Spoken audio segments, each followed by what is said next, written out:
పేదల సేవలో పేరుతో ప్రతి నెల 1వ తేదీ పెద్ద ఎత్తున రాష్ట్ర వ్యాప్తంగా ఒక పండగ వాతావరణంలో సామాజిక పెన్షన్ల పంపిణీ కార్యక్రమాన్ని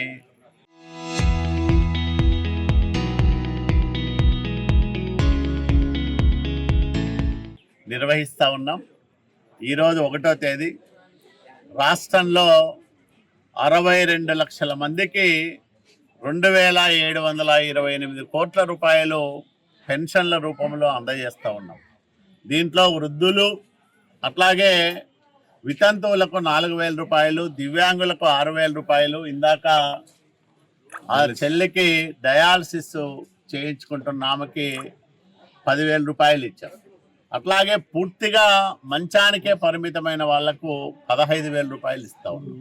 ఇది ఒక గొప్ప కార్యక్రమం. ఇప్పుడు ఆమెను చూసాం, భర్త చనిపోయి 10 సంవత్సరాలు అవుతాను. అనుకోని పరిస్థితుల్లో కిడ్నీలు పాడయ్యాయి. ఈరోజు ఆమెకి వారానికి 2 సార్లు రాయదుర్గం ప్రభుత్వ ఆసుపత్రిలో ఉచితంగా డయాలసిస్ చేస్తూ ఉన్నారు. నెల 10,000 రూపాయలు టెన్షన్గా ఆమెకు అందజేస్తూ ఉన్నారు.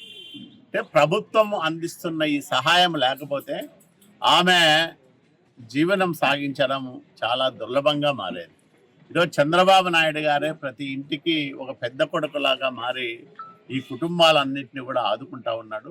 ఇది ఒక గొప్ప కార్యక్రమం. ఒక్క రాయదుర్గం నియోజకవర్గంలోనే 36,762 మందికి 16,10,00,000 రూపాయలు ఈ పెన్షన్ల రూపంలో నెల అందజేస్తున్న గొప్ప ప్రభుత్వం చంద్రబాబు నాయుడు గారి నాయకత్వంలో నడుస్తున్న కూటమి ప్రభుత్వం అని చెప్పడానికి గర్వంగా ఉంది.